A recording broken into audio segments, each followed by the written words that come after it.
Joining me now is Fox News contributor Joe Concha. Joe, thank you so much for joining me on the U.S. Report. And I really want to have a chat, first of all, about this clown, Zohran Mamdani, who this week, he's the guy running for mayor. He's a socialist. And he was flown out to Washington, D.C. to meet with Democrats who praised his campaign, including Alexandria Ocasio-Cortez, Luz Rivas, and somebody called Latifah Simon. Now, the meeting was supposedly a skill share of ideas, but does that include globalizing the Intifada? Does that include kill all the Jews, is what you're actually saying when you say something like that? Does it mean let's nationalize all supermarkets? In other words, the government runs supermarkets, which worked so well in the Soviet Union, right? Yeah. Or Cuba or Venezuela. Does it mean being the Oprah candidate of the New York City mayor race? In other words, you get free, I don't know, busing, you get free childcare, you get free all this stuff without any means to pay for it. So I could go on and on as far as him wanting to defund the police and replace them with social workers. You could talk about the fact that he has said profoundly anti-Semitic things over the years, including excusing globalize the Intifada. This is by far a candidate that if you're a Republican, in a way you don't want him to be the New York City mayor, but if you are in the United States, then, well, he becomes the face of the party. If that's the case, along with AOC, Democrats won't win another national election outside of blue cities like New York or San Francisco or Los Angeles again, if this is the brand the Democrats are embracing now at this point. Well, this is why I bring this up, Joe, because, you know, it's one thing to say, oh, Mamdani, he's just this sort of wacky guy in New York. But this does seem to be the direction that the Democrats are taking in a lot of cities. And one person I want to bring to everyone's attention is another person called Omar Fateh. Now, he's the Democrat mayoral candidate for Minneapolis. He's doing all of his standing up to the president stuff, doesn't want the police to work with ICE. But he's also had some comments about who the real threat to peace is in America.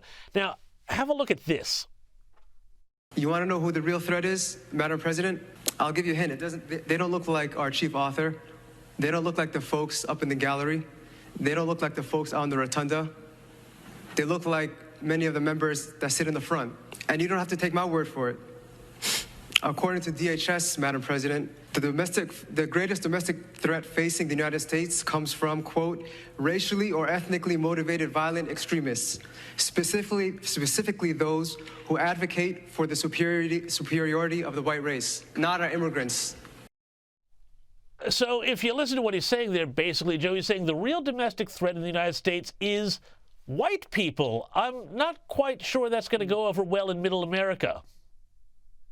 It will in Minneapolis, right? So of course. That's the city that loves goofy Tim Walz, right? Who obviously failed as a vice presidential candidate on a national level.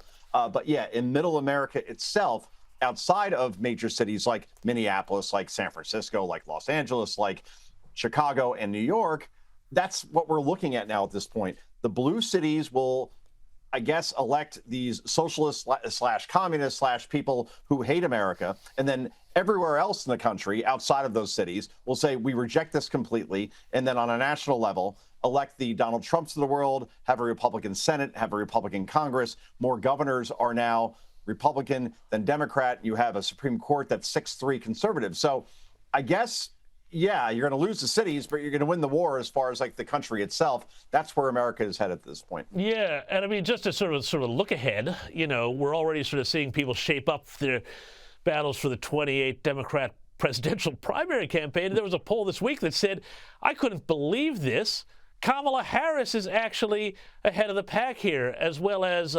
Transportation Secretary Pete Buttigieg, the person who was so bad at his job that people knew who the Transportation Secretary was, and, of course, California Governor Gavin Newsom. This all says to me that whatever issues the Republicans have at the moment with some of the things going on around Trump, the Democrats have a real existential crisis in that they've got nobody who's potentially appealing to the national side. Sure. So you look at the top 3 candidates, right? 2 are from California. You have Gavin Newsom, who has to own his record in California, highest taxes in the country, highest homeless rate in the country, more people leaving California than any other state in the country. You could go on and on as far as like all the problems with California. Then Kamala Harris, failed vice president, failed Democratic nominee. And then your other alternative, I guess, is Pete Buttigieg, who literally took several months off for paternity leave when there was no mother to take care of the child. In other words, like, there was no reason for him to do that as transportation secretary, where the transportation system here in the United States fell apart. So if those are your top three choices, you've got some real problems if the Republicans run J.D. Vance or Marco Rubio on their side, and if the Trump economy is going well, and if we have peace and prosperity in places like the Middle East and so on. So, yeah, that's what 2028 is looking like. But then again, it's more than 3.5 years away. But yet, this is what we do in these shows to talk about this. But a lot can change between now and then. Well, yeah, of course, it's never the first horse that comes out of the gate that's going to win, but 3.5 years is fairly short time in politics. Meanwhile, Joe, I just want to talk about one other sort of thing that's going on here, and this is the fight between Donald Trump and Federal Reserve Chair Jerome Powell. Now, of course, the big fight is about interest rates and whether they're coming down fast enough. And now the president has said he's not planning to fire Powell, but he's also apparently drafted letters, which he might issue if he does want to fire Powell. Just explain a bit more about this fight, because we're watching it in Australia and we're seeing it roil the markets a little bit here. Explain where this is all going to wind up landing. Well, it doesn't make any sense in terms of if you're Donald Trump looking at Jerome Powell, where you had inflation above 9% under Joe Biden. It's below 3% now under Donald Trump. And Trump keeps saying, please lower interest rates so more people could buy homes here in the United States. I can tell you personally that in my house, this is supposed to be my starter house. I'm literally joining you from my home studio in my basement. And we don't want to move because interest rates are too high.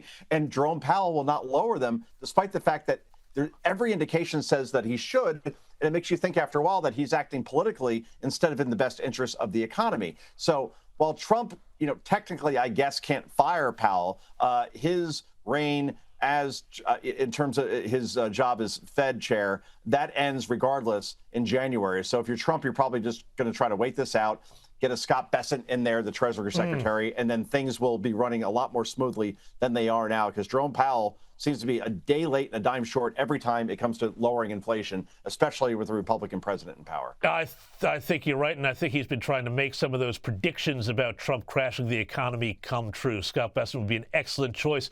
Joe Concha, thank you so much for your time, as always.